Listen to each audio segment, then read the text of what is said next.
Look, don't do me like that. Don't do me. If you want to be loved. Oh, he's talking about it. Don't do me like that. Okay, well, this is perfect. We are talking about love, and we have a question for you. Is your love meter on empty, or is there enough for a lasting relationship? And do you remember where you put your love meter? Hey, we're talking about the capacity to love and be loved. Yes, and here to tell us how to find your love number is author and relationship expert Stephen James Dixon. So welcome to the couch. We appreciate you being here. We think. Okay, so you created a love capacity quiz. Where did this idea come from? It came from just doing a lot of relationship counseling. I started hearing the same statements over and over again from different people I was counseling. I put those statements together, kind of grouped them, and said whoever chooses these different statements, that is their capacity to love. It took me about 5 years to build it. Went through a lot of different iterations where I would, get feedback. So someone would score 4, I'd have 10,000 people to score 4. I sent an email to all 10,000 of those people, said, tell me your relationship history. What does a 4 mean? What is common about people who score 4? What's common about people who score 7?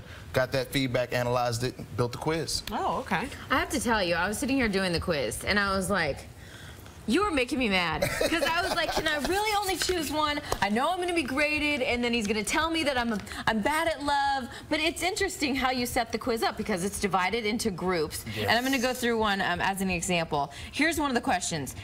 3 options. I would rather be in a loving relationship. That's 1. I would rather be in a respectful relationship. That's 2. I would rather be in a committed relationship.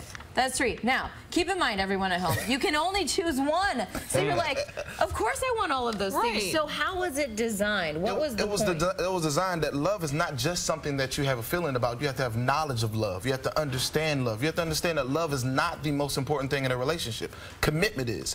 Because love is something that you can fall in and out of. Love is something that you can build, rebuild, regain, evolve, grow. So we want to make sure that people know that you have to be committed first, especially as married. All of us are married. Does that get you the highest points, being in a committed relationship? Absolutely. Thanks for that. So I didn't know I would have cheated on the quiz. Exactly.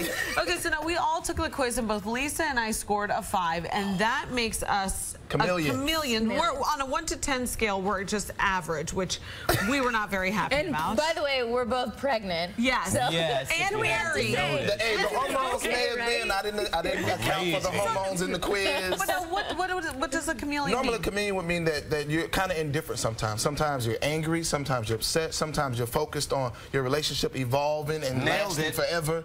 Sometimes you're in. You're just in and out. Chameleon means. And so what I'm looking for with chameleons, what I'm saying to them is, you've got to be purposeful in your marriage. You got to be purposeful in your relationships to say that I'm going to be happily married. I'm going to do what it takes to be happily married for my relationship for the rest of the time we're together. I have to say, I am never in or out. I am always 100,000% in to my husband, who I love endlessly, infinitely. So I'm looking at this score going, that's not right for me. Right. Then we have to look at some of the other things that happen in the quiz, because the quiz is just based on a number of things that I found in counseling that people will say that we're in and out of marriages. And so when people came with the score of 5, I emailed all the people that scored 5, and I've had about 65,000 or so people take the quiz. Wow. And so it wasn't just based on my opinion, it was just what people selected. Right. So I just let the quiz I took hands off, these people selected these answers, emailed them, what does this mean to you and your relationship? Okay, let's get to John now, because I John was in a hyper-deprived state yesterday, a lot of stress, and somehow I was even lower. I scored, laugh it up. I scored a 4. What does a 4 mean, and what's my title? What's his title? Stud. Afraid. That's your title, Afraid of Love. And so what the first thing we want to make sure we're doing is, this is not negative. Whatever you score, it's not about being negative. It's about self-reflection, self-evaluation, and self-improvement. That's the first thing the love capacity quiz is about. So then why score us at all? Well, because we gotta find out where your base is. We gotta find out where you started, where you at, so we can grow. Connotates negative. To some extent, the title is somewhat negative, but we don't want it to be negative. We don't want people to have their feelings hurt, getting upset. We want to say self-evaluation. What could I do differently? So for John, how can I get my love score up? So let's talk about afraid for a second. For what John, what afraid means is, we have to be willing to give all of our love to our spouse. We have to say, we can't reserve. I mean, especially a lot of men, where they're kind of reserved and have that wall that they're not willing to go past. They're not willing to take the emotional risks sometimes. So I'm always especially challenging men to give more. So love capacity, the book is going to be about increasing your love capacity score.